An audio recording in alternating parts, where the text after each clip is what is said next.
El diario de Clara, secretos dormidos, el desenlace.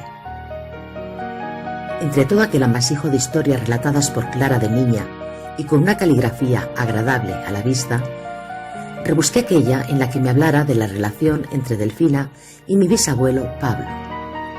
En algún recóndito lugar de aquel diario debía figurar y tenía todo el fin de semana para dar con ella. Clara y yo podíamos tener más en común de lo que creyéramos ambas, lazos de sangre que aún afianzaran más el cariño que ya nos profesábamos desde niñas. Por más que leía y releía pasajes del mismo, no daba con alguna que hablara de Pablo, Delfina y Diony, salvo que Matilde, de contárselo, lo hubiese hecho con nombres supuestos, para no lastimar a nadie, ni resucitar viejas heridas del pasado.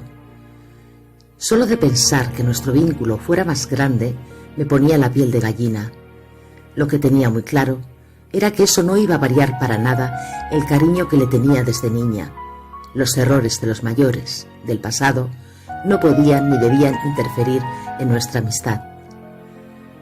Ya está, es esta, fijo, aunque no coincidan para nada los nombres de los protagonistas. Clara, no entiendo que con la que está cayendo fuera hayas bajado hasta aquí a visitarme. Abuela, ya sabes que llueva, nieve, truene, por nada del mundo me pierdo tus historias. Y sentada en su regazo, la abuela iba desempolvando aquellos retazos del ayer que a mí tanto me subyugaban, atrapaban, seducían. Me maravillaba su forma tan especial de explicarlos y ver cómo sus ojos, con algunos, se anegaban de lágrimas, mientras sus suspiros hacían tambalear hasta los cimientos de esa casita humilde pero cálida. Bien, Clara, hoy te hablaré de la historia de dos jóvenes sanrafaeleños que se enamoraron hace muchos años, tantos que yo aún no había nacido. Esta historia, al rememorarla, siempre me emociona. Hace muchos años, un joven apuesto se enamoró de una fondillera, Rosita. Él, Ernesto, era oriundo de otro pueblecito de Segovia. Aquí vino porque su padre había sido contratado por el dueño de uno de los hotelitos más importantes del Paseo de la Melancolía. Por aquel entonces, en aquella villa, trabajaba también un matrimonio que tenía una hija en edad de merecer. La joven puso sus ojos en él, pero Ernesto solo la veía como una hermana, una amiga, su confidente, ya que él, en realidad, estaba enamorado de Rosita, la muchacha que vivía en aquellas casitas bajas cercanas al apeadero. Sí, donde vivo yo ahora, Clara, en una de estas. Eso sí, por Josefa sentía un cariño puro y sincero, pero aquello no era amor, sino amistad. Josefa lo sabía, pero no desistía en intentar conquistarlo, aun sabiendo que Ernesto bebía los aires por Rosita, la cortejaba.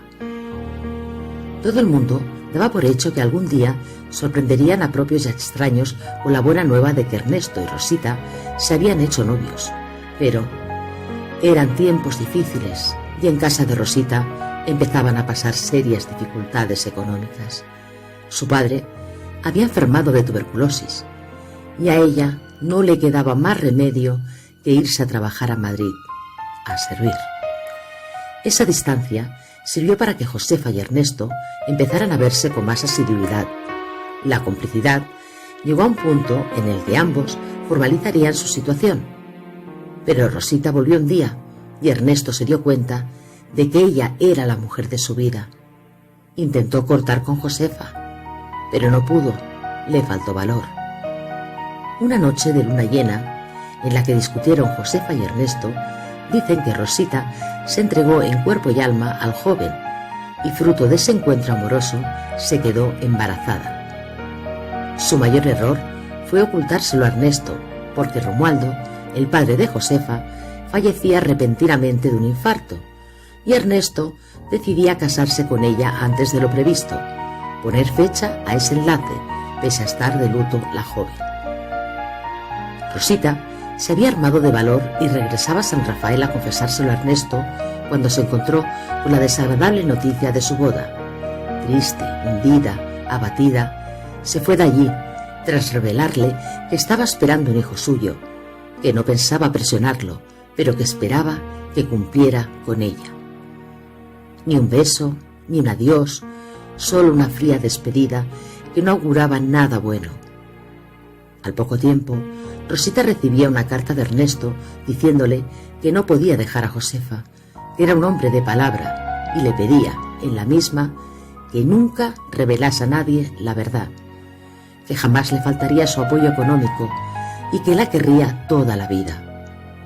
Junto a aquella carta le adjuntaba la última foto en la que ambos salían con toda la pandilla en aquel paseo de la melancolía. En su reverso, una escueta dedicatoria de amor que olía a amarga despedida. Rosita no podía volver al pueblo así y estar en boca de todo el mundo. Pero desgraciadamente, su padre fallecía de tuberculosis y, embarazada de 5 meses, tornó al pueblo.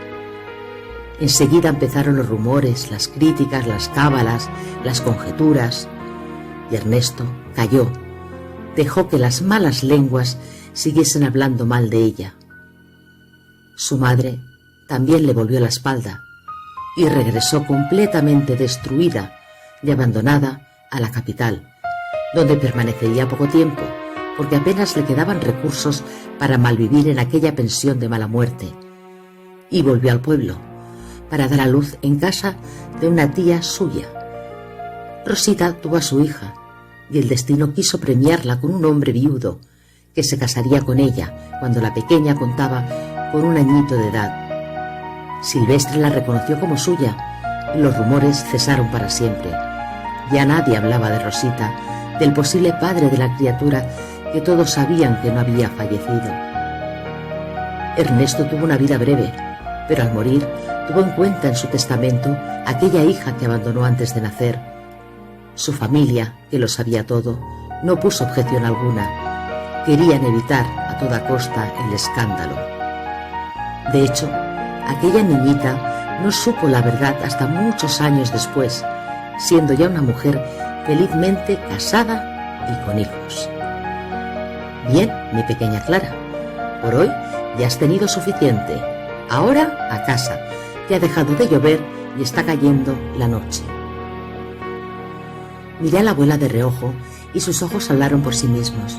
Era, aunque los nombres no coincidieran, su propia historia. Me prometí que algún día averiguaría la verdad. Necesitaba saber quién había sido mi bisabuelo biológico, por qué y por quién había cambiado a esa tal Rosita.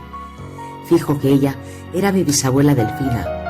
Pero, ¿quiénes eran Ernesto y Josefa? Ese era el gran misterio a resolver. No pude evitar las lágrimas. Empezaba a comprender demasiadas cosas. El por qué en mi familia se hablaba poco del bisabuelo Pablo, por qué mi madre no veía con buenos ojos mi amistad con Clara. Cerré el diario, suspiré hondo, cogí el móvil y la llamé. Necesitaba disipar todas sus dudas y hacerle partícipe de ese descubrimiento que podía unirnos más o alejarnos para siempre por mi gran curiosidad. Había violado la intimidad de su diario.